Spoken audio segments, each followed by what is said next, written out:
అంటే first of all మీ అందరికీ congratulations for bringing out such a wonderful entertainer. And ఎందుకంటే ప్రియదర్శి మీద ఎంటర్టైన్మెంట్ పండించడం అన్నది చాలా సులభం, ఎందుకంటే is a wonderful entertainer. But దాన్ని దాటి కోర్టుతో మామూలుగా కొట్టలేదు ఈ రోజున ఏపీలో. So for all the team it is another a bonus after such a wonderful super duper hit me cinema రావడం అన్నది. మీ అందరి టైం బాగుందని చెప్పడానికి ఇదే ప్రధానమైన నిదర్శనం, ఇంకోటి అక్కర్లేదు. ఆయన టైం బాగుండడం వల్ల ఆపేసుకున్నాడు రిలీజ్. ఆయన కోర్టు తర్వాత వస్తున్నాడు కాబట్టి ఫర్ బెస్ట్ విషెస్. కాకపోతే as far as you concerned Darshi, కోర్టులో ఒక కైండ్ ఆఫ్ క్యారెక్టర్ అది.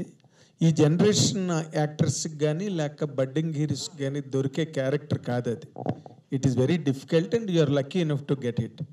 దానిలో బాగా అద్భుతంగా చేసి ఇప్పుడు now immediately you're going to unveil a new chapter in yourself to the audience. How do you find this difference between these two? Where do you place yourself? Sir, నాకు అవకాశం దొరికి కొంచెం గ్రహాలు అటు ఇటుగా ఉగాది ఇంకొక నెల తర్వాత వచ్చి ఉంటే నేను నెల తర్వాతే వద్దామని అనుకో, అంటే ఒక 2 months గ్యాప్ ఫ్రమ్ కోర్ట్ ఉంటే బాగుంటుందని నాకు అనిపించే సందర్భం. కానీ ఏంటంటే మోస్ట్ ఇంపార్టెంట్లీ యాక్టర్గా నా టైం లైన్ లాస్ట్ ఇయర్ చూసుకున్నట్టయితే ఏడాది మొదట్లో సారంగపాణి జాతకం చేశాను, ఏడాది చివరిలో కోర్ట్ అనే సినిమా చేశాను. కానీ ఆ రిలీజ్ టైం లైన్స్ అంటే ఇట్లాంటి బడ్జెట్ ఉన్న సినిమాలకి, నేను చిన్న సినిమానో పెద్ద సినిమా అనట్లేదు, ఇలాంటి బడ్జెట్ ఉన్న సినిమాలకి నాలాంటి యాక్టర్లకి రిలీజ్ క్యాలెండర్ చూసుకొని సరైన టైంలో విడుదల చేయడం నాకు చాలా చాలా ఇంపార్టెంట్ సార్. అండ్ లక్కీగా ఇది నేను చెప్పాల్సిన అవసరం లేదు, ఎందుకంటే we have much able producer like Krishnaprasad గారు. వారు దాదాపు ఈ 40 ఏళ్ళ ఇండస్ట్రీలో వాళ్ళకి అవన్నీ తెలుస్తుంటాయి. బట్ యాజ్ అన్ యాక్టర్గా where do I want to see myself, మీరు ఇందాక అన్నట్టు I want to see myself as an entertainer sir. నేను కోర్ట్ చేసినా లేకపోతే నేను సారంగపాణి జాతకం చేసినా నేను ఒకటే అనుకుంటాను సార్, థియేటర్కి మీరు 300 పెట్టారో 500 పెట్టారో వచ్చి సినిమా చూసి బయటికి వెళ్ళేటప్పుడు I don't want anybody to be feeling disappointed about it. And I want to see myself as an actor who's doing all kinds of characters అనే ఒక కేటగిరీలో చూడాలని, నన్ను కేటగిరీ కాదు కానీ ఒక మంచి కథలు చెప్పాలనే sir. I'm story teller and మంచి కథలు చెప్పడం నా పర్పస్గా నేను ఫీల్ అవుతాను.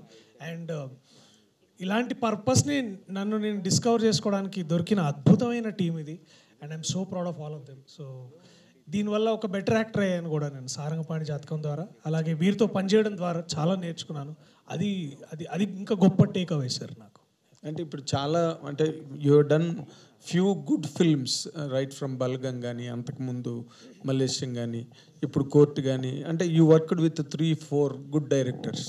ఇప్పుడు what is your best experience with Indraganti Mohan Krishna garu అంటే what will you tell? I think the best experience is team ఒక రౌండ్ టేబుల్ వేసుకొని కూర్చొని వారు రాసిన కథ, వారు రాసిన స్క్రీన్ ప్లే, మా పాత్ర అనుగుణంగా చదవడం సార్ నాకు the best moment in this whole thing. ఎందుకు అంటే నా కెరియర్లో నేను చేసిన ఫస్ట్ టైం ఇట్లాంటి ఒక ఎక్సర్సైజ్. అంటే అసలు ఏ పాత్ర ఎవరు చేస్తున్నారు, ఎవరి డైలాగ్ ఎలా ఉండబోతుంది, ఎవరు ఏం చేయబోతున్నారు, అంటే సినిమాకి వెళ్ళడం అనేది ప్రతి సినిమాలో ఉన్న ప్రతి నటుడు, అంటే major department, for example PG Vinda garu కూడా మాతో ఆ రోజు రీడింగ్లో ఉన్నారు. మా మ్యూజిక్ డైరెక్టర్ వివేక్ సాగర్ కానీ, లేకపోతే మా కో డైరెక్టర్ సురేష్ గారు కానివ్వండి, అట్లాగే మా మేనేజర్స్ కానివ్వండి, వీళ్ళందరూ రషీద్ కానీ, అంజీబాబు కానీ, వీళ్ళందరూ all of the team members including producer గారు కూడా కాస్త అంటే టేబుల్ మీద కాదు కొంచెం దూరంలో ఇదంతా. బట్ ఇవన్నీ ఏంటంటే all of that was the best moment అండి నా కెరియర్లో. ఇప్పుడు దాకా నేను ఎప్పుడు అట్లాంటి ఒక సిచ్యువేషన్ చూడలేదు. బహుశా ఇక్కడి నుంచి నేను చేయబోయే సినిమాల్లో అందరి ప్రొడ్యూసర్లని డైరెక్టర్ రిక్వెస్ట్ చేయాలి అదే అనుకుంటున్నాను. That and the second best moment is sir reactions before monitor. మనం ఎలా చేస్తున్నాం అంటే ఆయన ఆయన చూస్తే కళ్ళల్లో ఆయన వెలుగుతుంది, ఆయన కళ్ళు వెలుగుతూ ఉంటాయి ఇట్లా. So so it is like అంటే విందా గారు తర్వాత మోహన్ గారు కూర్చొని చూస్తుంటారు. So see them their reactions అక్కడ, that is the second best moment. And more importantly ఇప్పుడు నీ పాయింట్ ఆఫ్ కెరీర్ గురించి కనుక మాట్లాడాలంటే, ఓ పక్కన కోర్ట్ ఒక పెద్ద hit, still going strong, one point. The second important point, Telugu సినిమాల్లోనే ఒక path breaking film, the legendary director Singeetam Srinivasarao డైరెక్షన్లో శ్రీదేవి మూవీస్ బ్యానర్ మీద కృష్ణప్రసాద్ గారు చేసిన అత్యద్భుతమైన కళాఖండం ఆదిత్య 369 ఇంకో పక్కన రిలీజ్ అవుతుంది. అదే బ్యానర్ మీద నువ్వు కూడా హీరోగా, నీ సినిమా కూడా ముందుకెళ్తుంది. అసలు ఈ కాంబినేషన్స్ని ఎట్లాగా, how do you receive it, how do you describe it rather? Sir ఒక్కోసారి నన్ను నేనే ఇట్లా గిచ్చుకొని అబ్బా ఇది నిజంగానే జరుగుతుందా అంటే, ఐ రిమెంబర్ ఫస్ట్ డే ఈ సినిమా అంటే ఫస్ట్ ఎప్పుడైతే పోస్టర్ వచ్చిందో, నాకు సాధారణంగా ఇంతకుముందు ఎప్పుడు లేదు సార్. అంటే ఒక లీడ్ యాక్టర్ది, అంటే ఇంతకుముందు లీడ్ యాక్టర్ కానప్పుడు ఏంటంటే బర్త్డే వచ్చినప్పుడు నాది ఎవరొకరు ఇట్లా హ్యాపీ బర్త్డే అని పెడతారు. ఒక పోస్టర్ వచ్చింది నా బర్త్డే రోజు. ఆ రోజు మేము షూట్ చేస్తున్నాము. మోహన్ కృష్ణ ఇంద్రగంటి, సారంగపాణి జాతకం, శివలింక కృష్ణప్రసాద్. నేను కాసేపు అదే ఇట్లా చూసుకుంటా, ఇది నిజంగానే జరుగుతుంది. It's like you know that surreal moment అంటారు. అంటే ఇంకే అది దానికి మించిన ఫీలింగ్ నేను ఇంకా ఎక్స్పీరియన్స్ చేయలేదేమో అన్నంత గొప్పగా అనిపించింది. అండ్ ఇప్పుడు కూడా నాకు అర్థం కాదు ఏంటంటే, నమ్మబుద్ధి కాదు, అర్థం కాదు. కానీ మన సంగీతం శ్రీనివాసరావు గారు తర్వాత కమల్ హాసన్ గారు వీళ్ళందరూ కూర్చొని సినిమా గురించి మాట్లాడుతున్నారు. మన ఒక వీడియో మీరు చూసుంటారు, యూట్యూబ్లో చాలామంది చూసుంటారు, పుష్పక్ దాని గురించి. వ్యక్తికి 94 years సంగీతం శ్రీనివాసరావు గారికి వీరికి ఫోన్ చేసి, కృష్ణ మనం ఏదైనా సినిమా చేస్తే ఎలా ఉంటుంది, నేను ఎంత రెమ్యూనరేషన్ అడగచ్చు నేను అని ఆయన ఇప్పుడు ఫోన్ చేసి వీరిని అడుగుతున్నారు అనమాట. ఇది జరిగిందండి ఒక 2 months క్రితం. నేను ఎంత రెమ్యూనరేషన్ అడగచ్చు, నాకు కొత్త సినిమా ఒకటి అనుకుంటున్నాను అని వీరిని సలహా అడుగుతున్నారు అనమాట. ఆయన ఒక అంటే సేమ్ పరిస్థితి ఇప్పుడు రామ్ జగదీష్ ఉన్నాడు కదా, కోర్ట్ సినిమా డైరెక్టర్. ఆయన నన్ను అడుగుతున్నాడు ఎంత అడగచ్చు అన్న మనం బేసికలీ నెక్స్ట్ సినిమా కానీ. అంటే ఒక 28 ఏళ్ల డైరెక్టరు, ఒక 93 ఏళ్ల డైరెక్టర్ గారు. అంటే వీళ్ళు చూడండి వాళ్ళ అంటే the urge to make films, the urge to you know seem relevant. And అదే ఇది అంత it's all feels like a dream అండి. మనం ఏదో పొద్దున్న లేచి అబ్బా ఇలా జరిగితే నిజంగా ఎంత బాగుంటుందని ఒక డ్రీమ్ నిజంగా నేను లివ్ చేయడం అనేది ఇట్ ఈస్ ట్రూలీ మాటల్లో చెప్పలేనంత లక్కీ నేను ఈ క్షణం. అదే శ్రీదేవి మూవీస్ పతాకంపై ఒక పక్కన బాలకృష్ణ కథానాయకుడికి, ఇంకో పక్కన ప్రియదర్శి కథానాయకుడికి 2 సినిమాలు ఒకేసారి. ట్రూలీ ఫార్చునేట్ అండి ఆ విషయంలో. నేను ఇంకా అది మాటలు చెప్పలేనంత గొప్ప విషయం సార్ అది నిజంగా. అది ఎందుకంటే India's one of the greatest film maker సంగీతం శ్రీనివాసరావు గారు. అండ్ ఆదిత్య 369 మీరు అన్నట్టు ఒక కళాఖండం అది ఇప్పుడు కూడా దాని ఇన్స్పిరేషన్ మళ్ళీ మేము అందరం చేయడం, ఒకే ఒక్క జీవితం లాంటి ఒక కథ చేయడం మీరు చూసుంటారు. నేను శర్వా అన్న తర్వాత కిషోర్ అన్న.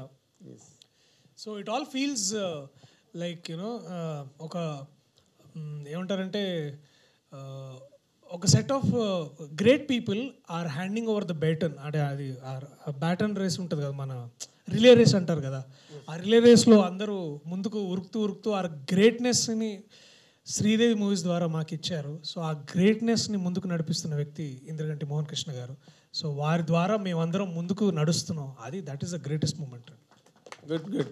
ఇప్పుడు సేమ్ ప్యాటర్న్ మీకు కూడా అప్లై అవుతుంది మోహన్ కృష్ణ గారు. ఓ పక్కన పెద్ద హిట్ కొట్టిన హీరో మీ సినిమా, అండ్ ఇంక మీ వెనకాతల సంగీతం శ్రీనివాసరావు సినిమా, ఆయన ప్యాటర్న్. అసలు మీ ప్లేస్మెంట్ ఎలా ఉందనిపిస్తుంది? ఒక హిట్ తర్వాత మీ సినిమా వెళ్తున్నది ఈ హీరోతో. చాలా sorry to cut you sir. ఈ సినిమా కోర్ట్ సినిమా రాకముందే ఒక 1.5 year ముందే నన్ను పిలిచి నాకు కథ చెప్పి నాకు చేశారు. This hit is just an advantage sir.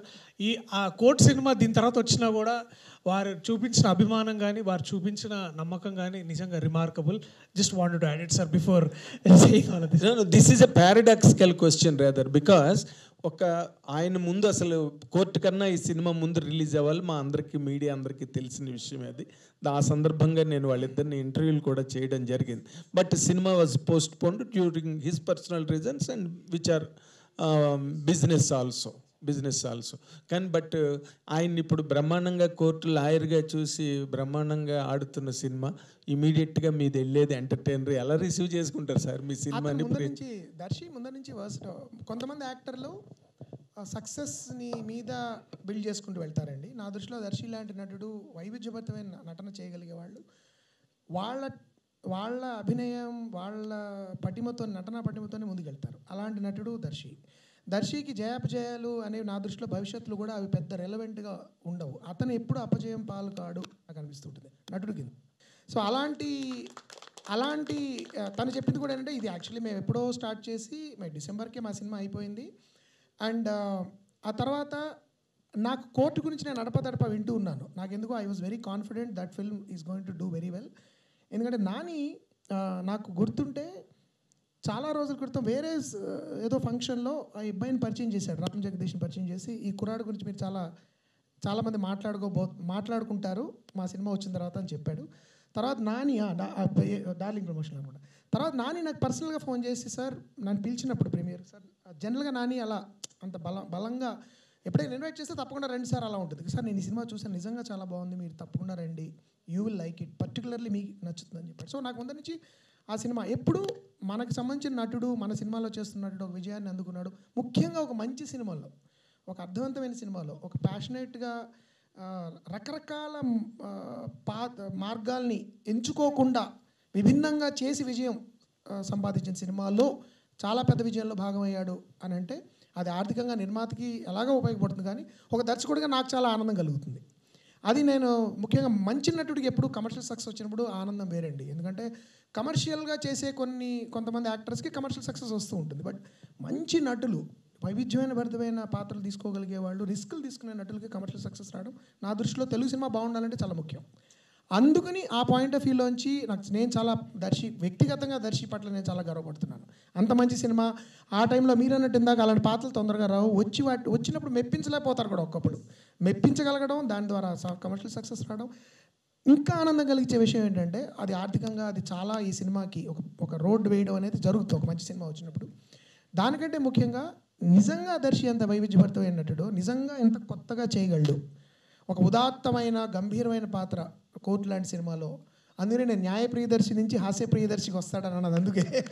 ఎందుకంటే న్యాయాన్ని ప్రేమించే, న్యాయం కోసం పోరాడే ఒక పాత్ర చేసి పూర్తిగా విభిన్నమైన పాత్ర, ఒక వల్నరబుల్, ఒక బంబ్లింగ్ అంటే ఏమంటారంటే తడబాటు పడుతూ ఏది సరిగ్గా నిర్ణయం తీసుకోలేక విపరీత నమ్మకంలో పడి కొట్టుమిట్టాడి, తన ప్రేమకి తన నమ్మకానికి మధ్యలో పడి కొట్టుమిట్టాడి, తప్పులు తడకలుగా తెలియకుండా తప్పులు చేసేస్తూ తన జీవితానికి అర్థం వెతుక్కోవడానికి ప్రయత్నించే ఒక గందరగోళపు మనందరం చాలా ఇష్టపడే గందరగోళపు మనిషి అతను. అలాంటి ఒక పాత్ర సాధారణంగా జరగదు. అష్టాచమ్మా తీసేటప్పుడు నాకు బిగ్గెస్ట్ వరీ ఏంటంటే, ఏంటి అమ్మాయి సిల్లీ ఉమెన్, పిచ్చా అమ్మాయికి అని అనుకుంటే సినిమా లేదు. ఆ అమ్మాయి వెర్రిని, ఆ అమ్మాయి పిచ్చిని మనం కూడా ప్రేమించగలగాలి, ఇష్టపడగలగాలి. దాంతో ఎంపతి ఉండాలి మనకి. అలాంటి ఎంపతిని దర్శి తన పర్ఫార్మెన్స్ ద్వారా క్రియేట్ చేశాడు. అందుకని నాకు ఎప్పుడు విభిన్నమైన పాత్రలు చేసేవాళ్ళు అంటే చాలా ఇష్టం. అంటే ఒక మూసలో వెళ్ళిపోకుండా ఒక సినిమాకి ఇంకో సినిమా పూర్తిగా పోలిక ఉండకూడదు. అలాంటి పోలిక లేకుండా ఎంత కొత్తగా ప్రతి పాత్రని తనలోకి ఆకలింపు చేసుకుని చేయగలడు అనే దానికి సారంగపాణి జాతకం చాలా పెద్ద ఎగ్జాంపుల్ అవుతుంది. ఇది కేవలం నేను దర్శి గురించి చెప్పట్లేదు. Darshi should be role model to young actors నా దృష్టిలో. ఎందుకంటే ఇప్పుడు భవిష్యత్తులో నటులు అయ్యే వాళ్ళకి నేను చెప్పే సలహా ఏంటంటే, మీరు మీ కెరియర్ బిగినింగ్లోనే విభిన్నమైన పాత్రలు చేస్తేనే తర్వాత కూడా యాక్సెప్ట్ చేస్తారు. కొంతమంది కెరియర్లో 50% కమర్షియల్ సినిమాలు చేసి సడన్గా ఒక అనుభూతిపూర్వకమైన సినిమా చేస్తే చూడరు. ఆడియన్స్ అలవాటైపోయి ఉంటారు. ఏంటండి మీరు ఇలా చేశారు, మీరు చచ్చిపోవడం మాకు నచ్చలేదండి, మీకు హీరోయిన్ దొరకడం మాకు నచ్చలేదండి అంటుంటారు. పాపం అది వాళ్ళ తప్పు కూడా కాదు. కానీ ముందర నుంచి విభిన్న పాత్రలు చేయడం వలన దర్శకి ఈ సినిమా ఒక కలికి తురాయి అంటాం చూడండి, మనం ఫెదర్ ఇన్ హిస్ క్యాప్ అవ్వాలని అవుతుందని నేను నమ్ముతున్నాను. సరే ఇంకొక మంచి మాట చెప్తాను. జాతకాల మీద వచ్చిన సినిమాలన్నీ కూడా అప్పుడు లేడీస్ టైలర్ కానీ తర్వాత ఆ ఒక్కటి అడుగు కానీ పెద్ద హిట్లు. కాబట్టి సారంగపాణి జాతకం కూడా చాలా పెద్ద హిట్ అన్నది ఒక రికార్డ్ వాల్యూ. 4 stars ఇస్తారా లేదా? అయితే 5 stars. Thank you sir. Indraganti garu, first of all stage మీద అందరూ పాజిటివిటీ ఉన్న వాళ్ళు అందరూ కూర్చొని ఉన్నారు. జీరో ఈగోస్ అందరికీ. అంతా చూస్తుంటే చాలా ఆనందంగా ఉంది సార్. ప్రొడ్యూసర్ గారు తప్ప ఎవరూ జాతకాలు నమ్మేవాళ్ళు కాదు, మీరు నలుగురు కూడా. మీరందరూ టీమ్ అప్ అయ్యి ఈ సినిమాలో దిగగలిగారు. అంటే అందరు నమ్ముతారా? అంటే నమ్మడం నమ్మరు సార్. నమ్మకం అనేది వ్యక్తిగతం అండి. నేను ఇప్పుడు ఈ సినిమాలో ముఖ్యంగా నేను చెప్పదలుచుకున్నానంటే వ్యక్తిగత నమ్మకాలని మేము అస్సలు వేళాకోళం చేయం ఈ సినిమాలో. ఎవరి నమ్మకాలు వాళ్ళవి. నమ్మకం అనేది నా దృష్టిలో వెరీ ప్రైవేట్, అది రుద్దకూడదు జనాల మీదకి.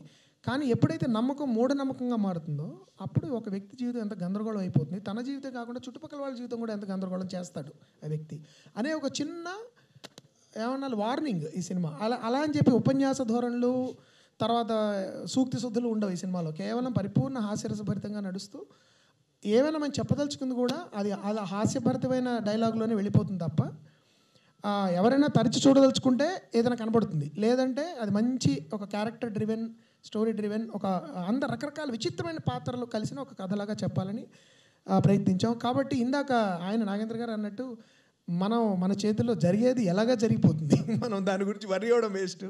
కాబట్టి ఆయన అన్నట్టు ఆ జరిగేదేదో చాలా మంచి జరగాలని నమ్ముతూ ఉంటే అట్లీస్ట్ మనకు ఒక చిన్న ఎనర్జీలాగా ఉంటుంది. కాబట్టి ఒక నమ్మకం అనేది మనకి వ్యక్తిగతంగా మనకి ఏదైనా బలం ఇచ్చినా, ఒక కొత్త ఏమంటారు ఉత్తేజం ఇస్తే ఆ నమ్మకం ఖచ్చితంగా ఎవరి వాస్తు నమ్ముతున్నారో జాతకాలు వాళ్ళ ఇష్టం, దట్స్ ప్రైవేట్. దాన్ని మేము ఎక్కడ వేళాకోళం చేయట్లేదు ఈ సినిమాలో. అయితే చేతల్లో ఉంటుందా చేతుల్లో ఉంటుందా అనే స్పర్ధ గురించి చెప్పిన హాస్యభరిత చిత్రం ఇది సార్. సార్ ఇంద్రగంటి గారు, ఫస్ట్ అంటే హాస్యభరిత చిత్రాలు అంటే జంధ్యాల గారు బాగా గుర్తొస్తారు. జంధ్యాల గారి తర్వాత పెద్దవంశీ గారు, తర్వాత ఈవీవి గారు చేశారు. సో పెద్దవంశీ గారు లేడీస్ టైలరు, ఇప్పుడు చెప్పినట్టు ఆ ఒకటి అడక్కు ఈవీవి గారి సినిమా. ఈవీవి గారి సినిమా మీ ఈ కథ రాయడానికి, సారంగపాణి కథ రాయడానికి ఇన్స్పిరేషన్ ఏంటి సార్? అంటే మీరు ఏమైనా రియలిస్టిక్ అయినా చూసారా క్యారెక్టర్ని? రెండు కారణాలండి. దీనికి యాక్చువల్లీ ఒక ఆంగ్ల కథ మూలం ఉంది, అది నేను స్క్రీన్ మీద వేస్తాను. అది బేస్డ్ ఆన్ దట్ స్టోరీ. అది అయితే దానిలో ఉన్న ప్రధాన అంశాలు తీసుకుని పూర్తిగా నేను లైక్ అష్టాచమ్మలాగా, అమితుమిలాగా కూడా. అది ఒక కారణం. రెండో కారణం, నేను చాలా ఇంటర్వ్యూలో అంతమంది కూడా చెప్పాను, మనం 21వ శతాబ్దంలో కొత్త శతాబ్దంలోకి వచ్చిన తర్వాత కూడా విపరీతంగా మన సమాజంలో సైన్స్ పెరిగిపోయింది. అంటే almost every other person is an engineer or an ఐఐటీయా ఏమంటే మగవాడు పుడితే ఇంజనీర్, అమ్మాయి పుడితే డాక్టర్, మిగతా వాళ్ళందరూ పనికిరాని వాళ్ళు అనే పరిస్థితిలోంచి నేను పెరిగాను.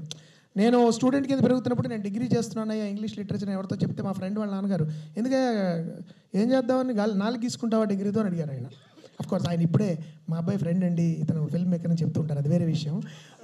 పాయింట్ ఏంటంటే సైన్స్ ఇంత బాగా పెరిగిన, విపరీతంగా సైంటిస్టులు, సైన్స్ బేస్డ్ కల్చర్ పెరిగిన మన దేశంలో ప్యారలల్గా ప్రవచనాలు, నమ్మకాలు, జాతకాలు అంటే జాతకం చూసి టైంని బట్టి సిజేరియన్ ఆపరేషన్లు చేయించుకుంటున్నారు. రాకెట్లకి, కంప్యూటర్లకి కొబ్బరికాయలు కొట్టి పూజలు చేసి మనం పంపిస్తున్నాం అంతరిక్షంలోకి కానీ. లేకపోతే ఈ కాంట్రడిక్షన్ నాకు చాలా ఇంట్రెస్టింగ్ అనిపించింది. ఈ వైరుధ్యం ఒకటి ఉంది మన సంస్కృతిలో. ఏంటంటే ఒక పక్కన ఎంత సైంటిఫిక్గా మనం ఒక లోకో ట్రైన్ని లాంచ్ చేసినా కొబ్బరికాయ కొట్టి దండేస్తాం. సో ఈ వైరుధ్యాన్ని ఇంట్రెస్టింగ్గా ఎక్స్ప్లోర్ చేయొచ్చు ఈ కథ ద్వారా అనేది రెండో స్ఫూర్తి. ఎంత ఇంట్రెస్టింగ్గా, సరదాగా, వేళాకుళం చేయకుండా హాస్యరసభరితంగా ఎలా చెప్పచ్చు, ఒక చిన్న చిన్న చెణుకులు, చిన్న ఏమంటారు చిరు చెంపదెబ్బలతో ఎలా చెప్పచ్చు అనే ఉద్దేశంతో చేసిన సినిమా ఇది. సో ఈ రెండు ప్రధానంగా స్ఫూర్తి అని చెప్తాను. సార్ ఇంకొక క్వశ్చన్, అంటే మీరు 2008 అష్టాచమ్మ స్టార్ట్ చేసినప్పుడు అవసరాల శ్రీనివాస్ గారిని స్టార్ట్ చేశారు, ఆయనతో కూడా. సో ప్రతి సినిమా నాకు తెలిసి ప్రతి సినిమాలోనే అవసరాల శ్రీనివాస్ గారు ఒక క్యారెక్టర్ ఉంటుంది. ఆ క్యారెక్టర్ అంటే ఆ క్యారెక్టర్ని ఆయన పెట్టే రాస్తున్నారా లేదా కథకి తగ్గట్టుగా పాత్రకి ఆయన్ని తీసుకుంటున్నారు? శ్రీనివాస్ అవసరం అంటేనే అవసరాలు ఉంటాయి. అయితే నాకు శ్రీని అంటే వ్యక్తిగా కూడా చాలా ఇష్టం. ఇద్దరం వి షేర్ లాట్ ఆఫ్ మా ఇద్దరు టేస్ట్లు, అభిరుచులు, తర్వాత మాకు నచ్చే పుస్తకాలు, లేకపోతే సంగీతం, రకరకాల మాకు చాలా అభిరుచుల్లో అనుకోకుండా చాలా సారూప్యాలు ఉన్నాయి. అయితే ఏదైనా పాత్ర అనుకున్నప్పుడు నేను జనరల్గా యాక్టర్లు అనుకుని రాయను ఇప్పుడు, ఎందుకంటే అదొక ప్రాబ్లము. ఆ యాక్టర్ అవైలబుల్గా ఉండకపోవచ్చు, ఆ యాక్టర్కి నచ్చకపోవచ్చు ఆ పాత్ర. అందుకని రాసిన తర్వాత మాత్రం ఏదో విధంగా శ్రీని ఎక్కడి నుంచో అలా లోపల అంటే ఇది శ్రీనియే చేయాలి ఇది అని అనిపించగానే వెంటనే నేను ఫోన్ చేస్తాను అడగడము. చిన్న పాత్ర అయినా పాపం అప్పుడప్పుడు నేను బాధ కూడా పడుతూ ఉంటాను. చిన్న పాత్రలు కూడా తను వచ్చేసి లేదు సార్ భలేవరే అని చెప్పి వచ్చి చేసేస్తాడు. ఈ సినిమాలో ముఖ్యంగా నేను చాలా ఇష్టపడ్డ కష్టతరమైన పాత్ర అండ్ కొత్త రకమైన పాత్ర మళ్ళీ శ్రీనియే చేయడం జరిగింది. శ్రీని రచయిత కూడా అవడం వలన మంచి అంటే డైలాగ్ చెప్తున్నప్పుడు దానికి చిన్న తోకలు తగిలిస్తాడు తను.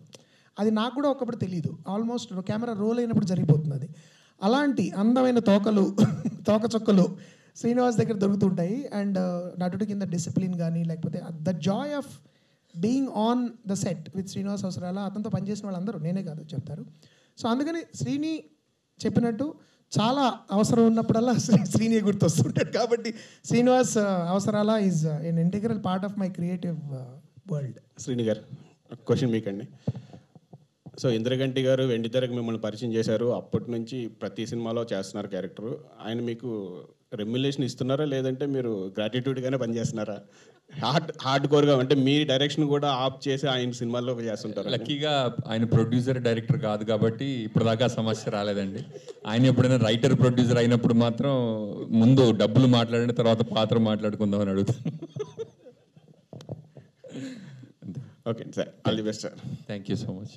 రూప గారు, ఇంద్రగంటి మోహన్ కృష్ణ గారు సినిమాలు అంటేనే లేడీస్ క్యారెక్టర్ చాలా పవర్ఫుల్గా ఉంటాయి, ఇండివిజువల్గా ఉంటాయి. మీ క్యారెక్టర్ ఇందులో ఎలా ఉండబోతుందండి? యా, నేను చాలాసార్లు ఇంద్రగంటి సార్తో కూడా అంటాను, నాకు పర్సనలీ ఆయన ఫిలిమ్స్ చాలా ఎంటర్టైనింగ్గా నచ్చుతాయి. ప్లస్ ఇంకా ఎక్కువగా నచ్చడానికి రీజన్ ఏంటంటే ఆయన సినిమాలో హీరోయిన్ పాత్రలు చాలా ఇంటెలిజెంట్ ఉంటారు. వాళ్ళకంటూ ఒక మనస్తత్వం ఉంటుంది. ఆత్మాభిమానం ఉన్న ఆడపిల్ల క్యారెక్టర్స్ ఎక్కువగా ఉంటుంటాయి. So it's not like they don't do some cute stuff around to impress someone, but yeah, they are cute indeed, but still yeah, they are intelligent. And అలాంటి ఒక ఆత్మాభిమానం ఉన్న అమ్మాయి, అంటే చాలా కెరియర్ ఫోకస్డ్ ఉన్న ఒక ఆడపిల్ల మైథిలి నా క్యారెక్టర్ పేరు ఈ సినిమాలో. So it's not only like a glamour doll kind of role, అంటే హీరోయిన్స్ అంటే అట్లా ఎక్స్పెక్ట్ చేస్తాం కదా, but it's Maithili is like so much career oriented. తన ఫ్యామిలీ కోసం, తన నమ్మిన విలువల కోసం ఎంత దూరమైనా వెళ్ళే ఒక ఆడపిల్ల. సో ఇలాంటి ఒక బ్యూటిఫుల్లీ రిటర్న్ క్యారెక్టర్స్ రావడం అనేది చాలా అరుదు. సో అలాంటి ఒక పాత్రలో ఇంద్రగంటి సార్ నన్ను చూడడం అనేది నా అదృష్టం అని ఫీల్ అవుతాను. కానీ జాతకాలు నమ్మే హీరోని ఇంప్రెస్ చేయడం, ఆయనతో ప్రేమలో పడ్డం, అది ఎలా అనిపించింది? సారీ అండి. జాతకాలు నమ్మే హీరోని ఇంప్రెస్ చేయడం, ఆయనతో ప్రేమలో పడ్డం, అది ఎలా అనిపించింది?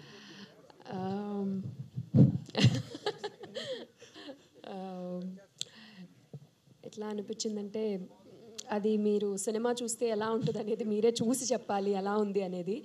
సో ఏం చెప్పాలి, I mean like it's very entertaining అండి. రేపు when somebody from opposite poles కలిసినప్పుడల్లా బాగుంటుంది కదా. ఎప్పుడు రెండు కాంట్రాస్టింగ్ మనుషులు కలిసినప్పుడు చాలా ఎంటర్టైన్మెంట్ జనరేట్ అవుతుంది. లైఫ్ కూడా చాలా బాగుంటుంది. ఎప్పుడు కూడా సిమిలర్ పర్సన్స్ ఉంటే బోరింగ్గా ఉంటుంది life. So I think that's why Mythili సారంగాని అంత ఇష్టపడింది సినిమాలో కూడా. సో ఇద్దరు వైవిధ్యమైన మనుషులు, బట్ వాళ్ళిద్దరూ కలిసినప్పుడు మీకు చాలా entertainment and it's a beautiful couple to watch on the screen. Yeah, okay, wish all the best. అవసరాలు శ్రీనివాస్ గారు, సార్ ఇప్పటివరకు మీరు సాఫ్ట్ క్యారెక్టర్స్ చేశారు, కానీ ఇందులో రగ్గడ్ లుక్లో కనిపిస్తున్నారు, అది కూడా ఒక గురువులా కనిపిస్తున్నారు సారంగ పనికి, ఏంటండి? గురువు కాదండి, బేసికలీ జాతకాలు చెప్పేవాడు. అండ్ అంటే మన జీవితం గురించి కొంచెం చెప్పగలిగేవాడు ఎవరన్నా మనకి గురువులాగే కనిపిస్తాడు కాబట్టి బేసికలీ అంతేనండి. సో ఆ విధంగా కొంచెం ఆయన కంటే పవర్ఫుల్గా ఉంటుంది. ప్లస్ ఫస్ట్లో లుక్ అనుకున్నప్పుడు ఒకరోజు వేరే లుక్ టెస్ట్ కూడా చేశారు ఆయన. బట్ సమ్ రీజన్ నాకు కూడా అంటే అతను చేసే పని అతను చాలా సీరియస్ పనే, అతని వృత్తి కూడా కాదు అది. అంటే బేసికల్లీ తన అస్తిత్వానికి అంటే జాతకాల్లో ఇంత బలం ఉందని నమ్మే వ్యక్తి కాబట్టి చాలా సీరియస్గానే ఉండాలని నాకు అనిపించింది. మోహన్ కృష్ణ గారితో మాట్లాడితే ఆ తర్వాత ఫస్ట్ అనుకున్న లుక్ తీసేసి ఈ లుక్కే బాగుందని దీనికి ఫిక్స్ అయిపోయారండి. Okay, thank you. జనరల్గా మనకి జాతకాల సినిమాలంటే మనకు ఒక స్టీరియోటిపికల్ ఇమేజ్ ఉంటుంది కదా, నామాలు పెట్టుకుని కూర్చుని తర్వాత వెనకాల అన్ని పటాలు ఉండి ఇట్లా మనకు ఒక జనరల్ ఇమేజ్ ఉంది. అలా కానీ నేను కొంతమంది జ్యోతిష్యులు కలిశానండి, ఒకళ్ళిద్దరిని. వాళ్ళు ఇండివిజువల్ స్ఫూర్తి నాకు దూరం నుంచి గమనించడం. వాళ్ళు చాలా అన్కన్వెన్షనల్గా ఉంటారు, అన్కన్వెన్షనల్గా మాట్లాడతారు, అన్కన్వెన్షనల్ పనులు చేస్తూ ఉంటారు. కానీ వాళ్ళకు ఒక ఆరా ఉంటుంది. వాళ్ళ చుట్టూ చాలామంది చేరుతూ ఉంటారు, వాళ్ళు చేతులు చూపించుకుంటుంటారు, జాతకాలు చూపించుకుంటుంటారు. వాళ్ళకి ఏదో ఒక పవర్ ఉండే అట్రాక్షన్ ఉంటుంది. అలాంటి ఒక మిస్టీరియస్ మనిషి ఉండాలి ఈ సినిమాలో. కేవలం రెగ్యులర్గా జాతకాలు చెప్పేవాడు జ్యోతిష్యుడు అంటే అలా కాకుండా స్టీరియోటిపికల్గా క్లీషేడ్గా కాకుండా వేరేగా ఈ సినిమాలో శ్రీని కనబడతాడు. అందుకని నాకు ఎక్కువ తన పర్ఫార్మెన్స్ కానీ తన లుక్ కానీ చాలా నచ్చాయి సినిమా. అంటే సినిమాలో ఫైనల్గా జాతకాలు నమ్మాలని చూపిస్తారా, నమ్మొద్దని చూపిస్తారా సార్? అది కేవలంగా మీరు కథాంశాన్ని అడిగారు మీరు. అది సినిమా చూస్తేనే. అయితే ఒకటి నేను ఇందాక చెప్పినట్టు తండ్రి చేతల్లో ఉంటుందరా చేతుల్లో ఉండదంటే, కొడుకు కాదు చేతుల్లోనే ఉంటుంది, జాతకాలు కాదు మన రాతలు అని నమ్మే వీళ్ళిద్దరి మధ్యలో కాన్ఫ్లిక్ట్లో రెజల్యూషన్ ఏమిటి అనేది సినిమా చూస్తేనే మనకు తెలుస్తుంది. అయితే నేను ఇంకోటి క్లియర్గా, ఇది వ్యక్తిగత నమ్మకాలను కానీ జాతకాలు నమ్మేవాళ్ళని కానీ వేళాకోళం చేయడం అవన్నీ మూఢనమ్మకాలు, అది individuals have to sort out for themselves. Because నమ్మకం అనేది చాలా కాంప్లెక్స్ ఇష్యూ. కొంతమందికి నేను వ్యక్తిగతంగా చూసిన వాళ్ళు భయంకరమైన అనారోగ్యానికి గురైన వాళ్ళు కేవలం ఒక నమ్మకంతో బయటపడిన వాళ్ళు నేను చూశాను. మందులు కూడా క్యూర్ చేయనప్పుడు ఒక దేవుడిని నమ్మో లేకపోతే ఒక దేవతను నమ్మో ఒక మంత్రాన్ని నమ్మో క్యూర్ అయిన వాళ్ళు నేను చూశాను.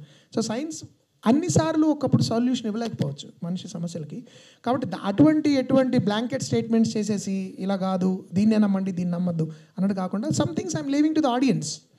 అయితే నేను చెప్పదలసింది ఒకటే, నమ్మకం మూఢనమ్మకం అవ్వకూడదు, దట్స్ ఆల్. అది అయినప్పుడు ఏం జరుగుతుందని చెప్పడమే సారకమాంటి జాతకం ప్రధాన ఉద్దేశం. అంటే ఇప్పటివరకు హీరోయిన్స్ ఫాదర్గానే చూసిన శ్రీనివాస్ గారిని ఇందులో హీరో ఫాదర్గా చేశారు. ఆయన స్పాంటేనియస్ ఎలా ఉంటుంది ఇందులో ఏంటండి?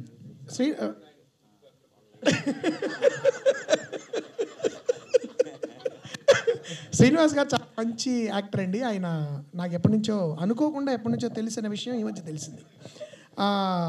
నేను లైలా కాలేజీలో డిబేటింగ్ కాంపిటీషన్లో అమలాపురం ఎస్కేబిఆర్ కాలేజ్కి మేము రెగ్యులర్గా కాంపిటీషన్స్కి వెళ్తూ ఉండగా అక్కడ ఆయన మా సీనియర్ అని నాకు తర్వాత చాలా కాలం తెలిసిందనమాట. సో ఆయన చాలా బాగా చేశారని అనుకోకుండా నేను ఒక సినిమా చూశాను, సుబ్రహ్మణ్యపురం అని. దానిలో ఆయన ఒక పాత్ర చూసి ఈయన ఎవరో చాలా చాలా బాగా చేస్తున్నారు, ఇంకేదైనా మనకు క్యారెక్టర్ ఇవ్వచ్చు అనుకున్న టైంలో నన్ను ఎంతో కాలంగా నేను గులాబ్ పూలు పంపిస్తున్న వ్యక్తి ఆయనే అని నాకు అర్థమయ్యి తర్వాత ఆయన్ని కలిసి ఆయనకి వీలో ఒక పాత్ర, ఆ అమ్మాయి గురించి మీకు చెప్పాలో పాత్ర ఇచ్చి ఇది నాకు చాలా స్ట్రాంగ్గా అనిపించింది.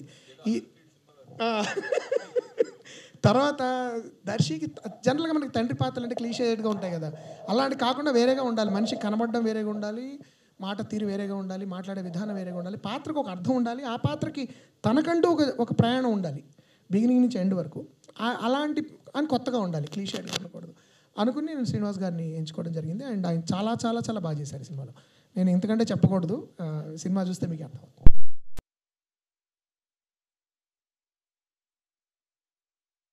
హలో సార్, కృష్ణప్రసాద్ గారు చెప్పండి సార్. ముందుగా కంగ్రాట్స్ సార్, ఆదిత్య 369 రిలీజ్ చేస్తున్నందుకు.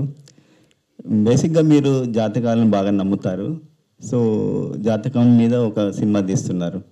ఈ సినిమాకి ముందు పూర్తిగా నమ్మనండి. ఇందాక వాళ్ళు చెప్పినట్టుగా మూఢనమ్మకాలకి వెళ్ళండి, జాతకాలు ఎవరికి చూపించను కూడా. ఇంకో విషయం, ఎప్పుడో ఒకసారి ఒక అతన్ని ఒక ఆయన అంటే ఆయన గాబా అమ్మవారి ఉపాసకుడు, ఆయన చెప్పి దాదాపు 15 ఏళ్ళు అయింది.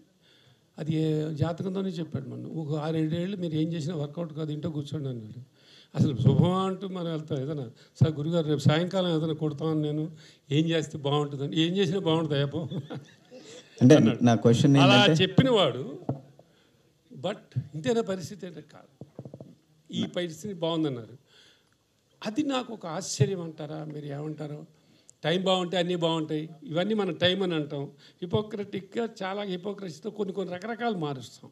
బట్ ఐ స్ట్రాంగ్లీ బిలీవ్ అంటే జాతకం కంటే గొప్పది పరమేశ్వరుడు. పైన ఒక నమ్మకం, అది ఏ మతమైనా ఏ కులమైనా ఒక పవర్ మనం నడిపిస్తాను. నువ్వు ధర్మంగా ఉండి మనం సిన్సియర్గా ఉంటే to your work what ever, మనస్సు మనం హాయిగా పెట్టుకుని మంచిగా ఉంటే, ఆ మంచి ఆలోచిస్తే నీకు మంచి జరుగుతుంది. ధర్మో రక్షతి రక్షిత అంటారే, అది ఊరికే రాయాలి. అట్టా లేదులే, ఎన్ని పడ్డా మనం అల్టిమేట్ మనం విన్నింగ్ అవుతాం. ఎన్నో సినిమాలు చూస్తున్నాం, నానా కష్టాలు పడి లాస్ట్లో అంతే శుభం కార్డు పడుతుంటుంది. అట్లాగే అప్ అండ్ డౌన్స్ ప్రతి జీవితంలో ఉంటాయి. నేను అది ఈ సినిమా ఇప్పుడు మీరు సినిమా గురించి మాట్లాడుతుంటే వింటే నాకు వెంటనే అనిపించింది, నేను అదే అగైనెస్ట్గా ఉంటే ఇప్పుడు నాకు సెంటిమెంట్స్ ఎక్కువ, 100% చేసేవాడిని కాదండి. ఏదో నా మనసుకు నచ్చిన పని నేను ఏం చేయను, నాకు నచ్చినవే చేసుకుంటూ వస్తాను నేను మొదటి నుంచి. అలా ఇది కూడా అంతే. అబ్బా ఎక్కడ మనం ఎవరిని కరెక్ట్, ఇది చాలా బాగుంది అనిపించి చేసింది. అంటే నా క్వశ్చన్ ఏంటంటే వీళ్ళ జాతకాలు ఏమైనా చూసారా ముందే అని? అది చూడలేదండి. చూడకపోయినా అంటే మీరు ఇందాక మీ అందరికీ తెలిసిన నిజమే, ఇది డిసెంబర్ ప్లాన్ చేసింది. అందరికీ తెలుసు, మీకు కూడా మీడియా మీద. అప్పటికి ఆల్మోస్ట్ మనం కంప్లీట్ చేసి ఆల్మోస్ట్ ఇంకొంచెం హర్రీగా వెళ్ళిపోయి గబగబా చేసేద్దామని, లేదంటే ఇంకో 15 రోజులు రిలీజ్ చేయాల్సిందని డేట్ వేసేసాను. ఇలాంటివైనా కూడా దాన్ని కూడా దాటి నేను వద్దులేండి ఇది కాదనుకున్నాం. ఈ కంప్లీట్గా ఇంకొకసారి మళ్ళీ మేము ఇంటర్నల్గా పబ్లిసిటీలో రాకపోయినా ఇంకొక అంటే జనవరిలు కాకుండా మీ అందరికీ తెలుసు, జనవరి అంటే మన కాంపిటీషన్స్, థియేటర్లు దొరకపోవటం, ఇప్పుడు అవన్నీ ఒక ట్రెండ్ నడుస్తున్న కాలం. అప్పట్లాగా కాదుగా.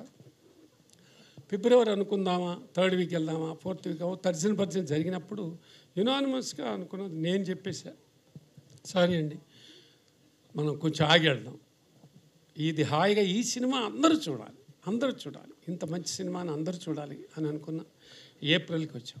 ఈ లోపల నిజంగానే ఇప్పుడు ఇంత అద్భుతం కోర్టు జరుగుతుంది, లేదు ఈ కోర్టు సూపర్ హిట్ అవుతుంది, దీని మీద నిజంగా అతను ఏది చేసినా నాని గారు చాలా చాలా ఇదిగా అంత నమ్మకం లేకుండా చేయడానికి ప్రొడక్షన్ వాల్యూస్ అందరికీ తెలుసు కదా, మీ అందరికీ ఎంత బాగా నమ్మితేనే కానీ ఆయన తీయడానికి.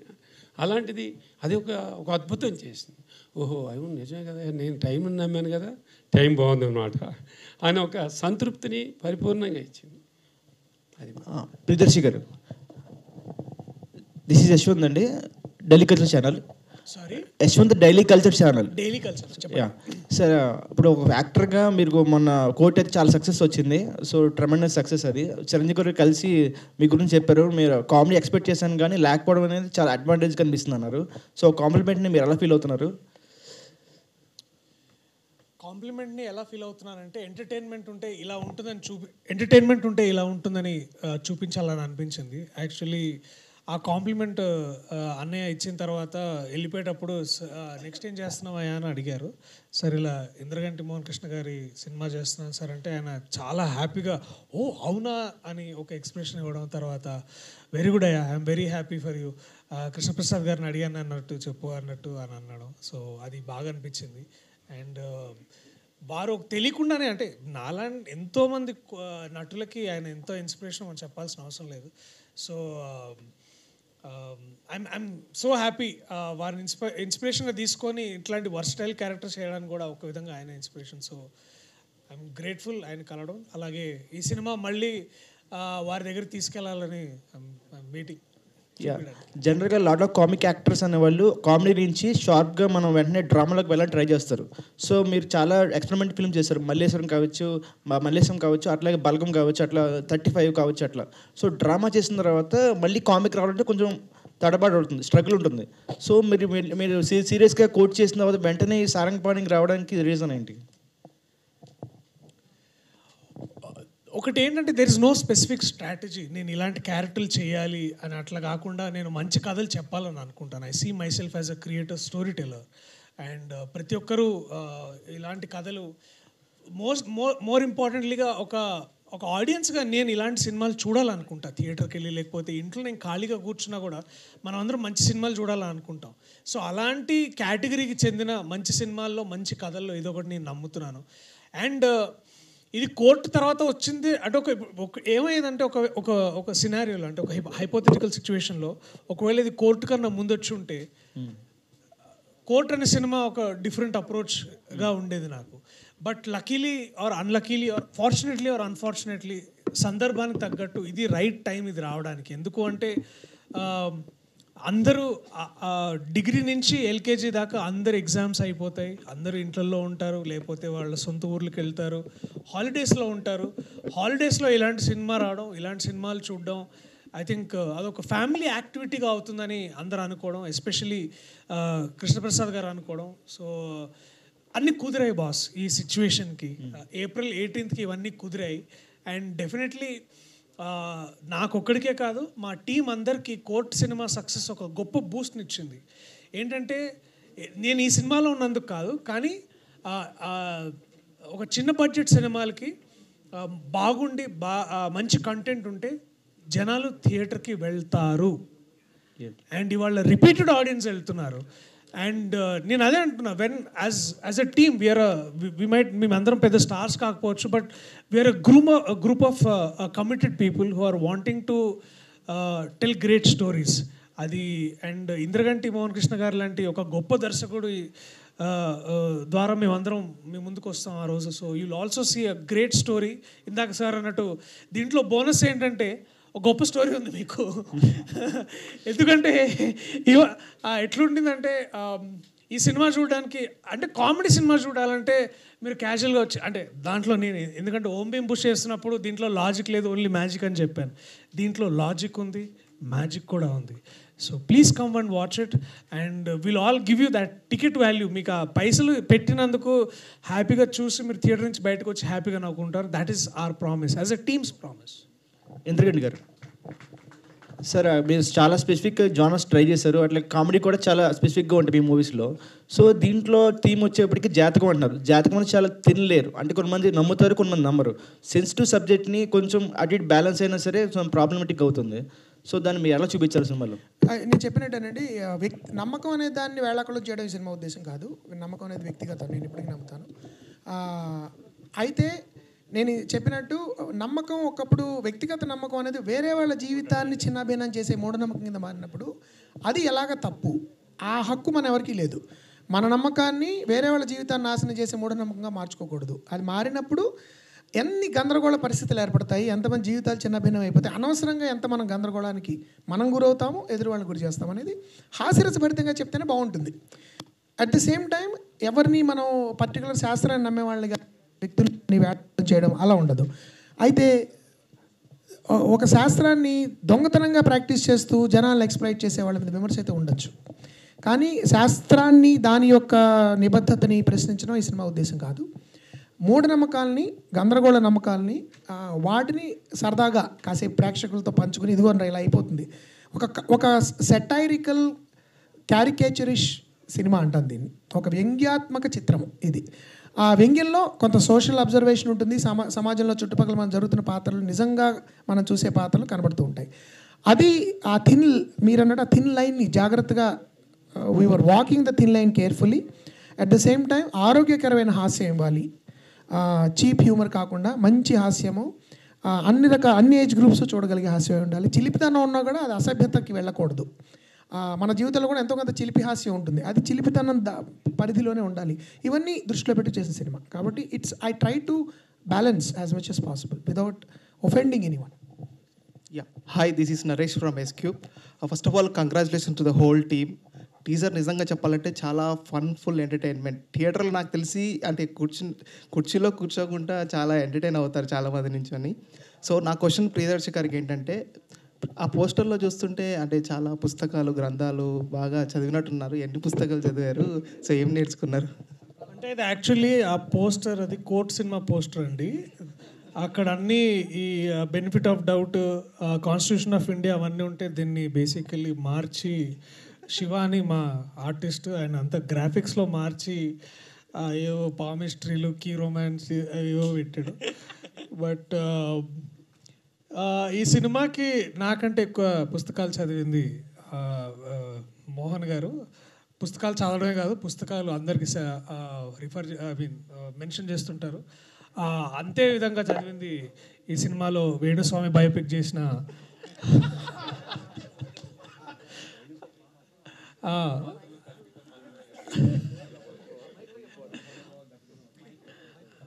సో బేసిక్లీ ఆ పాత్ర చేసిన అవసరాల శ్రీనివాస్ అన్నయ్యకి, అలాగే వాళ్ళు బాగా చదివారు. వాళ్ళు చదివింది అలా అలా సెట్లో అలా విసిరేస్తుంటారు అనమాట, మేము ఎత్తుకోవాలి రే నాలెడ్జ్ అని. సో అట్లా ఉంటుంది. పైగా డాక్టర్ రూపా గారు కూడా సో ప్రతిరోజు సెట్కి వెళ్ళిన తర్వాత ఇంతమంది మేధావుల మధ్యలో నేను నాలాంటి ఏదో ఎలా తిరుగుతున్నాడు అని చాలా ఫీల్ అయ్యేవాడిని. సో అలా సో జస్ట్ గ్రాఫిక్ చేంజ్ అంతే. దర్శి గారు, hi sir, this is Ravi from Friday poster. So మీరు యాక్చువల్గా అంటే బ్యాక్ టు బ్యాక్ 2 హిట్లు. మామూలుగా అయితే ఒక హీరోకి బిఫోర్ అండ్ ఆఫ్టర్ అని చెప్పడానికి చాలా టైం పడుతుంది. బట్ మీకు బిఫోర్ బలగం అండ్ ఆఫ్టర్ బలగం అంటున్నాం, before court and after court అంటున్నాం, అండ్ సారంగపాణి జాతకం అంటే ఎంటర్టైన్మెంట్ లెవెల్లో బిఫోర్ సారంగపాణి జాతకం, ఆఫ్టర్ సారంగపాణి జాతకం అనేలా ఉంటుందా? సక్సెస్ మీట్లో కలుద్దాం ఆ రోజు, మీరు ఏమంటారు? I want to hear from అది 20వ తారీఖు పెడదాం సక్సెస్ మీట్ అండ్ అని అనుకుంటున్నా. అంటే సార్ ముహూర్తాలు జాతకాలు చూసి చెప్తారు మీకు అవన్నీ. సో అది చూసిన తర్వాత ఆ రోజు మనం సక్సెస్ మీట్లో కలవపోయినా బయట ఎక్కడ కలిసిన I want to hear from you because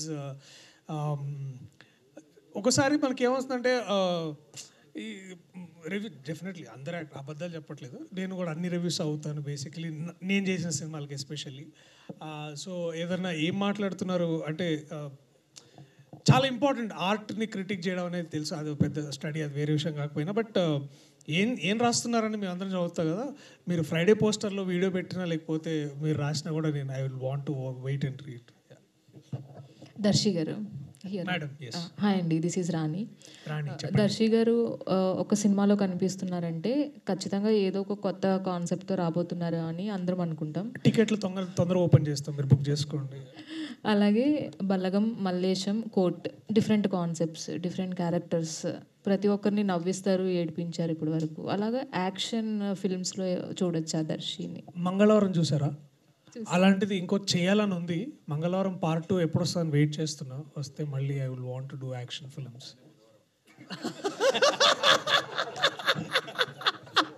చూసారు కదా మా సెట్ ఎలా ఉందో మీరు గమనించవచ్చు బేసికలీ. సో యా, మంగళవారం తర్వాత బుధవారం, శుక్రవారం ఏదైనా వస్తే ఖచ్చితంగా నేను చేయడానికి రెడీ. దాంట్లో డైరెక్టర్ సార్ 20 years నుంచి ఇండస్ట్రీలో ఉంటూ కూడా 2 yearsకి ఒక సినిమా చాలా సెలెక్టెడ్గా చేస్తూ వస్తున్నారు. So any reason for that? సాధారణంగా నేను రచన నేనే చేస్తానండి. లిటరల్గా తెల్లకాగితంతో ప్రారంభమవుతుంది నేను రాసేది. కాబట్టి నాకు రచయిత ఒక టీమ్ ఆఫ్ రైటర్స్ ఉండడము, వాళ్ళు రాయడము, అలాగా నాకు అవసరం అంటే అవకాశం రాలేదు, నాకు పెద్దగా జెల్లవలేదు. కాబట్టి ఎప్పుడు ఒక రచన మీరు మొదలెట్టినప్పుడు తెల్లకాగితం మీద దాని వైపే చూస్తూ ఒక నెల గడిచిపోతుంది ఏం రాయాలి అని. కాబట్టి 6 నెలల నుంచి దాదాపు 8 నెలల వరకు ఒక స్క్రిప్ట్ రాయడము, దాన్ని రివైజ్ చేయడము, ఈ ప్రాసెస్ ఉంటుంది. తర్వాత కాస్టింగ్, తర్వాత నిర్మాత దొరకడము, నా కథలకి నాకు నచ్చిన నన్ను నమ్మే నిర్మాత దొరకడము, నా అభిరుచిని గౌరవించే నిర్మాత దొరకడం, ఇది కొంత టైం పడుతుంది. తర్వాత నటులు. అందుకని జనరల్గా ఎప్పుడు నాకు 2016, 17, 18 నేను చాలా ఫాస్ట్గా చేశాను. 16 జెంటిల్మన్, 17 అమితమి, 18 సమోహనం. నా జీవితాల్లోనే ఫాస్టెస్ట్ మూవ్మెంట్ అది. బట్ తర్వాత కోవిడ్ రావడం దానివల్ల కూడా. బట్ జనరల్లీ ఒక ఏడాది అయితే రైటర్ డైరెక్టర్కి మినిమం 1 year, అంటే యూఆర్ సీరియస్ రైటర్ అయితే మీరే మొత్తం మొదటి అక్షరం నుంచి చివరి అక్షరం వరకు రాసి దాన్ని మళ్ళీ ఇందాక దర్శించారు రీడింగ్ సెషన్స్ చేసి రిహార్స్ చేసి షూట్ చేయాలి అంటే it should take 1.5 years. That's నా దృష్టిలో న్యాచురల్ టైము. నా దృష్టిలో వీలైనంత వరకు ఒక జయాపజయాల అతీతంగా నమ్మిందే చేయాలి. ఇంకోటి ఏంటంటే ఎవరు నిరాహార దీక్షలు లేకపోతే ధర్నాలు చేయలేరు, మీ నెక్స్ట్ సినిమా ఎప్పుడని చేయరు కదా. మనం తీసేదేదో కాస్త వాళ్ళ టైంని, వాళ్ళ డబ్బుని వాళ్ళ గౌరవించేలాగా, విలువించేలాగా మ్యాక్సిమం ప్రయత్నించడంలో అప్పుడప్పుడు విఫలం అవ్వచ్చు. బట్ అట్లీస్ట్ నా వైపు నుంచి ఆ ప్రయత్నం ఉండాలి. కాబట్టి ఆ టైం తీసుకోవడం జరుగుతుంది. మంచి యాక్టర్ దొరకడము, మిగతా కూడా అనుకూలించడానికి టైం పడుతుంది. కాబట్టి దట్స్ ద రీజన్. నాకు యాక్చువల్లీ ఇంకా ఫాస్ట్గా చేయాలని ఉంది. కాబట్టి హోప్ఫుల్లీ ఇంకా కొన్ని కథలు కొంచెం తొందరగా రాయడానికి ప్రయత్నిస్తాను ఇఫ్ పాసిబుల్. ఒక చిన్న జోక్ అండి. ఒకసారి నేను పక్కనే ఉన్నాను, ఈయన జాతకం చెప్పించుకుంటున్నారు. జాతకం చెప్పించుకుంటూ డేట్ ఆఫ్ బర్త్ ఎప్పుడు అంటే 72 అన్నారు. అప్పుడు చెప్పే ఆయన 1972 సార్ 1872 అని అడిగాడు ఆయన. సార్ 1872 అయితే పాటికి ఇంకో 2 సినిమాలు తీసుండేవాడు కదా. పర్ఫెక్ట్ టీమ్ అండి, ఒక పర్ఫెక్ట్ సక్సెస్కి all the very best. Thank you so much. Mohan Krishna garu hi అండి. This is Sharath from Telugu అండి. ఆల్రెడీ మనం ఇంటర్వ్యూలో చాలా మాట్లాడుకున్నాం ఇంతకుముందు. అండ్ మీ ఫిలిమ్స్ పర్టికులర్లీ చూసుకుంటే లైక్ అష్టాచమ్మ నుంచి ఇప్పటి వరకు కూడా ఇప్పుడున్న ప్రజెంట్ జనరేషన్ వాళ్ళందరికీ కూడా యూ ఫిలిమ్స్ ఆర్ లైక్ ఒక మంచి ఎండలోంచి బయట నుంచి లోపలికి రాగానే ఒక చల్ల గాలి తోలుతుంది కదా, అలాంటి ఫిలిమ్స్ అనమాట మీవి. Thank you. సో వై అంటే ఒక్కొక్కసారి అంటే ఆ మూవీ పర్సెప్షన్ అంటే ఆ టైం వల్లనో లేదా చూసే ఆడియన్స్ వల్లనో ఒక్కొక్కసారి ఇంద్రగంటి మోహన్ కృష్ణ గారి ఫిల్మ్స్ కొంచెం ఎక్కడానికి కొంచెం టైం పడుతుంది. జనరల్లీ ఇది ఉన్న సేయింగే. అది ఎందుకు అనుకుంటున్నారు లైక్ ఆ పర్సెప్షన్ వలన? బట్ చాలా ఫిల్మ్స్ అమోహనం కానీ, అమీతుమి కానీ, అష్టాచమ్మ ఇప్పటికి చూసుకున్నా ఇట్స్ లైక్ రిపీట్ వాల్యూ ఎక్కువ ఉన్న ఫిల్మ్స్ మీ ఫిల్మ్స్ అన్ని. లైక్ ఇప్పుడు మన తెలుగు ఇండస్ట్రీలో మంచి క్లాసిక్ సినిమాలు ఎవరు తీస్తారు మంచి సినిమాలు అంటే ఇంద్రగంటి గారి పేరు ఉంటుంది డెఫినెట్. సో ఎందుకు అంటే why that one point? Probably one of the reasons నాకు అంటే మీరు అన్నది నేను కూడా అప్పుడప్పుడు ఆలోచిస్తూ ఉంటానండి. ఎందుకంటే ఇందాక రామ్ జగదీష్ అండ్ సంగీతం గారి లాగా నేను కూడా ఆ ప్రశ్న అడుగుదామని చాలా ఆశపడేవాడిని. ఎంత అడగచ్చండి నెక్స్ట్ సినిమా కానీ. బేసిక్లీ ఏంటంటే one of the reasons could be that నా రచన, ఇది నేను అహంకారంతో చెప్పట్లేదు, నన్ను నేను తరచు చూసుకున్నప్పుడు నాకు అనిపించింది నా రచన కొంచెం క్లీషేస్కి దూరంగా ఉంటుంది. అంటే జనరల్గా మీరు సినిమాల్లో చూసే కొన్ని పడికట్టు రాళ్ళు ఉంటాయి కదా, హీరో ఇంట్రడక్షన్ అంటే ఇలా ఉండాలి, హీరోయిన్ అంటే ఇలా ఉండాలి, విలన్ అంటే ఇలా ఉండాలి, ఇలా మాట్లాడాలి, వాటికి కొంచెం భిన్నంగా ఉన్నప్పుడు కొంచెం టైం పట్టచ్చు అది జనాల్లోకి వెళ్ళడానికి, లేకపోతే చొచ్చుకొని పోవడానికి, వాళ్ళకి అర్థం చేసుకోవడానికి కొంచెం టైం పట్టచ్చు. కానీ నేను ఎప్పుడు 20 ఏళ్ళుగా నేను సినిమాలు తీసి ఇంకా తీయగలుగుతున్నానంటే నాకున్న ఒకే ఒక బలం నా ప్రేక్షకులు. ఎందుకంటే ఇప్పటివరకు వేరే రకమైన బలాలు నాకు లేవు. ఎందుకంటే నాకు ఫైనాన్షియల్ బ్యాకింగ్ కానీ, ఇండస్ట్రీలో నాకున్న బంధువులు నేను కింద పడిపోయినా లేపి నన్ను ప్రాప్ చేసి నిలబెట్టేవాళ్ళు నాకు ఎవరు లేరు. కాబట్టి I have to only trust my audience and trust there ability to support me. So రిపీటెడ్గా వాళ్ళు కొంచెం ఆలస్యంగానే నన్ను సపోర్ట్ చేస్తూ నా సినిమాలు చూసి బాగున్నాయని నేను గుర్తించుకుని ఒకళ్ళిద్దరు నాకు ఎప్పుడు నచ్చేది ఏంటంటే, ఎప్పుడైనా ఏదైనా ఒక చెడ్డ సినిమా చూసినప్పుడు ఏంటి ఇక్కడ మనం ఇంకా అయిపోయిందేమో, ఇంకా ఇలాంటి సినిమాలు కూడా చూస్తున్నారని అనిపించినప్పుడు ర్యాండమ్గా ఎవరో రోడ్డు మీదో లేకపోతే షాపింగ్ మాల్లో కనబడి, అంటే విచిత్రమైన ప్లేసెస్లో డెకాథలాన్ లాంటి ప్లేస్లో కనబడి మీ కనుల్లో తడిగా పాట చాలా ఇష్టం అండి అంటారు. లేదంటే డెకాథలాన్ అంటే స్పోర్ట్స్ గేర్ అమ్మే చోట, అక్కడ మనకి ఊహించాం ఇలాంటి వాళ్ళండి. ఇంకోళ్ళు ఎవరో కనబడి, మోహన్ కృష్ణ గారు మీరు మాలాంటి వాళ్ళు తరచుగా సోషల్ మీడియాలో ఉండరండి, మీకు కనబడము, మీకు పదే చెప్పే, కానీ మేము ఉన్నాము, మేము మీ సినిమాలు చూస్తాము, మీ సినిమాలు మేము చూస్తుంటాం, దయచేసి మీరు ఇలాంటి సినిమాలు చేయండి అని చెప్పేవాళ్ళు కనబడినప్పుడు అమ్మయ్య ఐఎమ్ స్టిల్ రెలవెంట్ అనిపిస్తుంది. సో అది నా దృష్టిలో ఇమ్మీడియట్గా ఎక్కేసిందా దిగేసిందా కంటే కూడా, because it's not, art is not some kind of a drug. I think art should be like you should saver it over a period of time. And ఒక్కొక్కప్పుడు ఆ నెమ్మదిగా సంమోహనం గురించి ఇప్పుడు కొంతమంది అలా రాశారండి, అందుకు అర్థమైందండి. అష్టాచమాల డైలాగు ఇందాక శ్రీని గురించి రూప అన్నట్టు ఆ డైలాగు 5 ఏళ్ల తర్వాత నాకు అర్థమైంది అంటే I will be even more happy actually. అందుకని బట్ అదొక ప్రిన్సిపల్గా చేసుకోకూడదండి. ప్రేక్షకులకి వీలైనంత సరళంగా ఇమ్మీడియట్గా అర్థమయ్యేలాగానే సినిమాలు తీయాలి. That's what I believe. ఒక్కొక్కప్పుడు ఆ ఆలోచన ధోరణి వలన, వాడిన భాష వల్ల కానీ, ఆ సెన్సిబిలిటీ వల్ల కానీ కొంచెం టైం పట్టచ్చు. But as long as the film stays with the audience, as long as the cherish it as valuable, I'd love to continue like that. And Sivalenka Krishnaprasad garu, the producer of the film, and మీరు అంటే like Gentleman తీశారు already, మీ combination ఎప్పుడు repeat అవుతూనే ఉంటుంది. Like ఏంటి ఇంద్రగంటి మోహన్ కృష్ణ గారు ఎప్పుడు రెడీ అంటే అప్పుడు మీరు ప్రొడ్యూస్ చేయడానికి ఎందుకు అంత వాంటెడ్లీ ఉంటారు? అంటే ఒక మా ట్రావెలింగ్లో ఒక అండర్స్టాండింగ్ కానీ, అంటే ఫస్ట్ ఇప్పుడు జెంటిల్మెన్ చేసిన తర్వాత సమ్మోహనం మళ్ళీ నా మనసుకి నచ్చింది, చాలా బాగా నచ్చింది.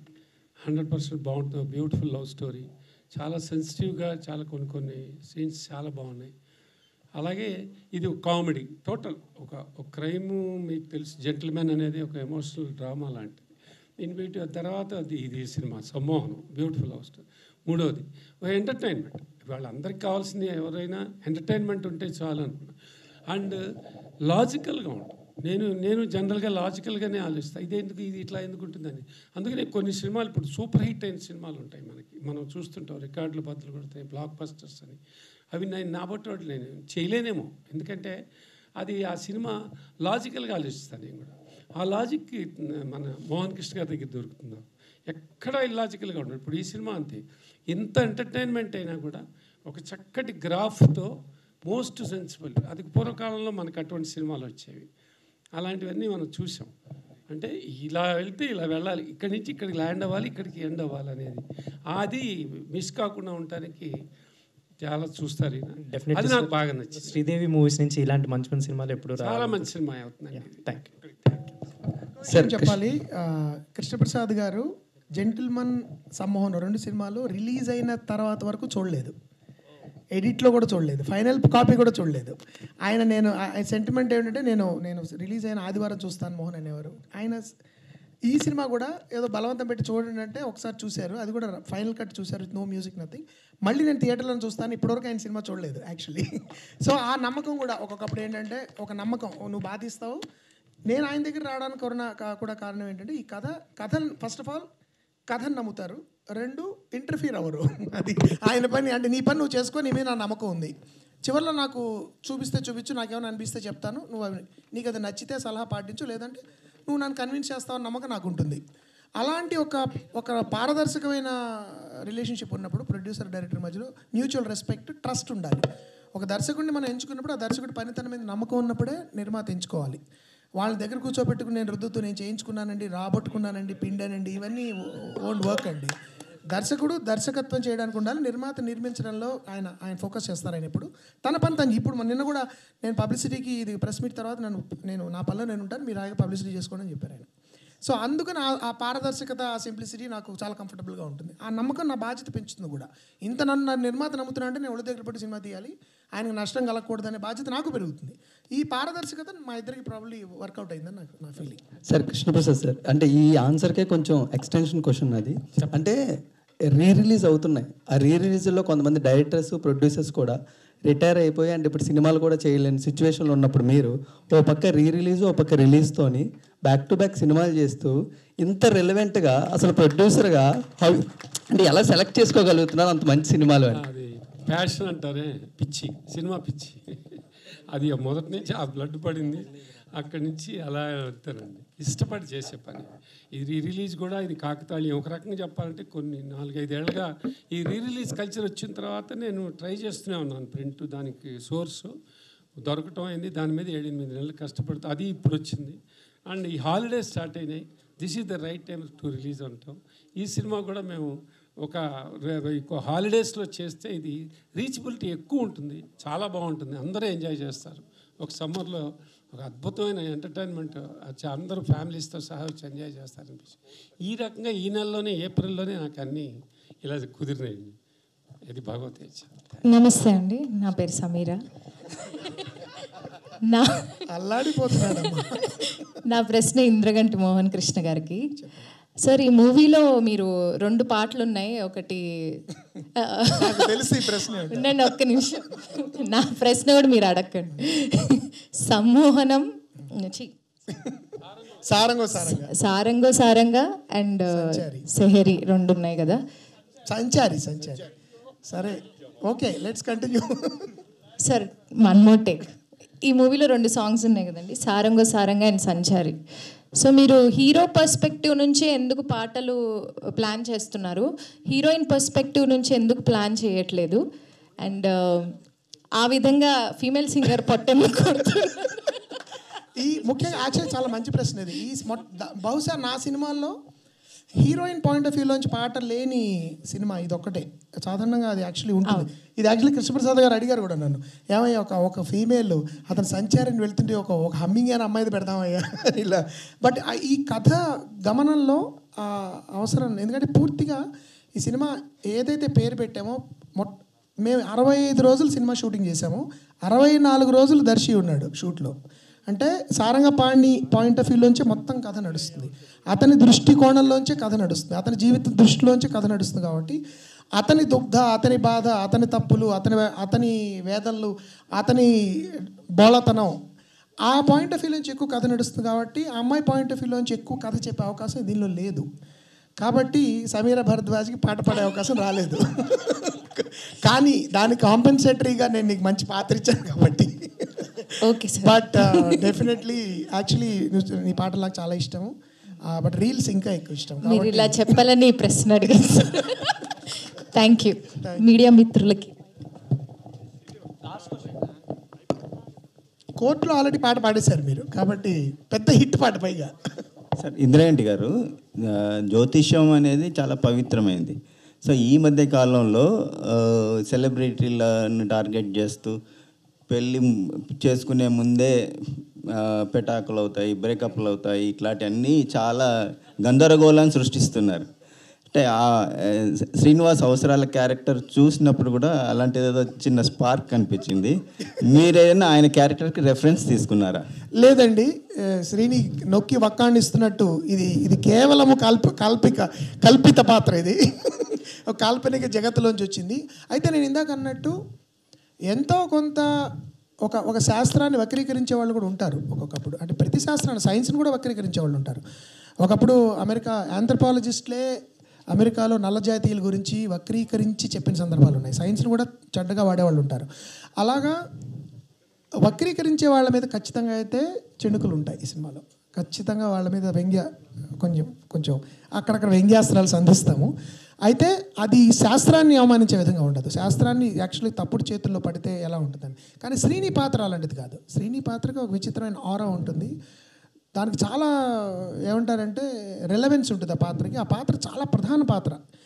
ఏ విధంగా ఆ పాత్ర చుట్టూ సారంగపాణి తిరుగుతాడు, అతని జీవితాన్ని ఎలా ప్రభావితం చేస్తాడనేది మనం సినిమా చూస్తే తెలుస్తుంది. కానీ ఎటువంటి అంటే చీప్ షాట్స్ అంటాను చూడండి, we don't take pot shots at existing anybody, అలాంటివి ఉండవు.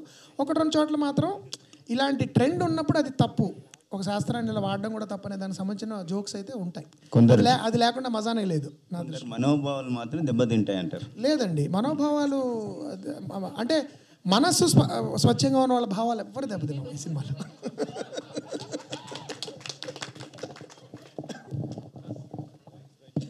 థ్యాంక్ యూ అండి. Thanks for the questions. Thank you very much అండి. Wishing you all the very best.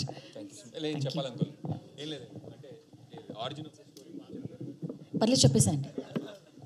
అంటే ఫస్ట్ కాదండి, యాక్చువల్లీ ఫస్ట్ కథ అనుకున్నప్పుడు నిజంగా మీరు నాకు అంటే ఇదివరకు మనం దీన్ని వెరీ నేషన్ స్టేజ్లో డిస్కస్ చేసినప్పుడు ఇవేం లేవు బేసికలీ. అంటే తర్వాత కథ డెవలప్ అయిన తర్వాత ఇవన్నీ కొంచెం సోషల్గా ఇప్పుడు రిలివెంట్ అవ్వడం వల్ల కొద్దిగా ఏమైనా కనెక్షన్ ఉండొచ్చు, కానీ బేసికలీ దానికి దీనికి ఏం సంబంధం లేదన్న. నేను ఎప్పుడో రాసిన కొన్ని డైలాగులు అనుకోకుండా అవి దీనిలో, ఫర్ ఎగ్జాంపుల్ మీకు సరదాగా చెప్పేస్తాను. దీనిలో నేను ఎప్పుడో రాసిన దానిలో రపరపరప రాశాను అని ఒక అమ్మ ఒకడ అంటుంది. తర్వాత ఎప్పుడో రిలీజ్ అయింది పుష్ప 2. కానీ అలాంటి కొన్ని కాకతాళీయాలు కూడా ఉంటాయి, జరగచ్చు. మేము రాసిన కొన్ని ఎప్పుడో రాసినవి ఇప్పుడు అనుకోకుండా జరిగినవి జనాలు కనెక్ట్ చేసుకోవచ్చు. That is actually a good thing. But ఉద్దేశపూర్వకంగా ఎవరిని హర్ట్ చేయడం నాకు అలా వ్యక్తిగతంగా నాకు అది ఇష్టం లేదు, వ్యక్తుల్ని హర్ట్ చేయడం అనేది. బట్ ఒక వ్యక్తి కనుక ఎవరైనా ఒక శాస్త్రాన్ని వక్రీకరించి తప్పుదో పట్టించే విషయాలు ఉంటే మాత్రం కళాకారుడిగా అది మన బాధ్యత, ఆడియన్స్ని అలర్ట్ చేయాలి ఆ విషయం. అది మీరు హర్ట్ అయ్యే లోపల ఇంకో జోక్ వచ్చేస్తుంది. Thank you so much everyone, it's been a pleasure. Thank you అండి. Thank you very much.